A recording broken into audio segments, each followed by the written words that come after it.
Assalamualaikum warahmatullahi wabarakatuh. Saya Andina Wijayanti dari kelas 5 akan melakukan analisa terkait dengan 9 langkah pengambilan dan pengujian keputusan pada kasus 4.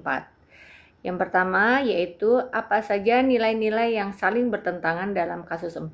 Jawabannya adalah nilai kejujuran dan keadilan bertentangan dengan nilai loyalitas terhadap sahabat dan rasa terima kasih atas kebaikan yang pernah Rara lakukan. Kemudian langkah kedua, siapa saja yang terlibat dalam situasi pada kasus tersebut? Yang pertama ada Bu Sri sebagai guru yang mengumumkan kehilangan, kemudian ada Nina si pemilik dompet, dan ada Rara yang mengambil dompet, serta Tari sebagai saksi sekaligus sahabat Rara.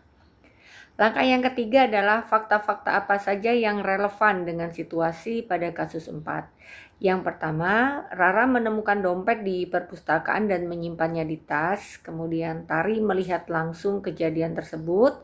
Nina kehilangan dompetnya di perpustakaan. Bu Sri mengumumkan kehilangan dompet. Kemudian Tari berada dalam posisi sulit antara membela kebenaran atau menjaga kepersahabatan.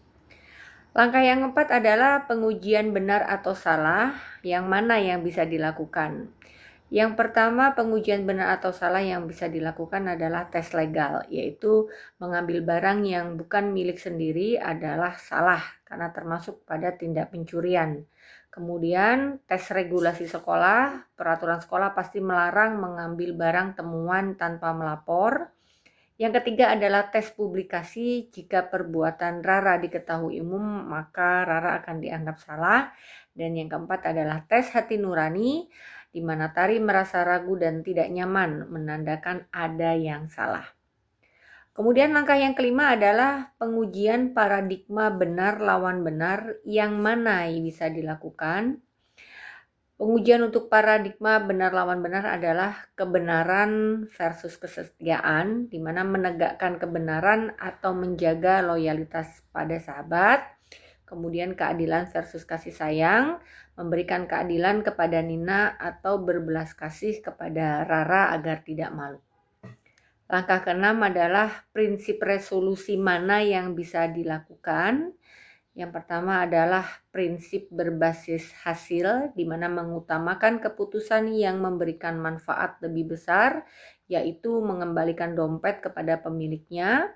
Yang kedua, prinsip berbasis aturan, mengikuti aturan bahwa barang temuan harus dikembalikan. Dan yang ketiga adalah prinsip berbasis kepedulian, membayangkan jika Tari yang kehilangan, ia pasti ingin barangnya dikembalikan.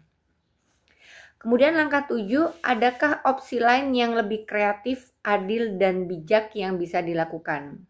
Opsi lain adalah Tari bisa mengajak Rara bicara secara pribadi, mendorongnya untuk mengembalikan dompet sendiri kepada Nina, atau melapor kepada Bu Sri. Dengan begitu, Rara tetap belajar tentang kejujuran tanpa harus langsung dipermalukan di depan umum. Kemudian langkah yang ke-8 adalah apakah keputusan akhir yang Ibu Bapak ambil sesuai dengan analisis kasus 4. Keputusan saya adalah mengutamakan kejujuran dengan mendorong Rara untuk mengembalikan dompet kepada Nina. Jika Rara menolak, Tari harus melapor kepada Bu Sri agar masalah diselesaikan secara adil. Kemudian langkah yang terakhir, langkah 9, pelajaran apa yang Ibu Bapak dapatkan dari pengambilan keputusan ini dan bagaimana pelajaran tersebut dapat memperbaiki pengambilan keputusan di kemudian hari. Saya belajar bahwa keputusan yang berlandaskan kejujuran dan keadilan mungkin terasa sulit, tetapi itulah yang menjaga integritas. Persahabatan sejati pun seharusnya tidak menjadi alasan untuk membenarkan sebuah kesalahan. Tentunya ke depan saya akan lebih bijak dalam menghadapi dilema moral dengan mencari solusi yang adil bagi semua pihak, sekaligus tetap mempertimbangkan cara yang mendidik dan tidak mempermalukan orang lain. Terima kasih. Wassalamualaikum warahmatullahi wabarakatuh.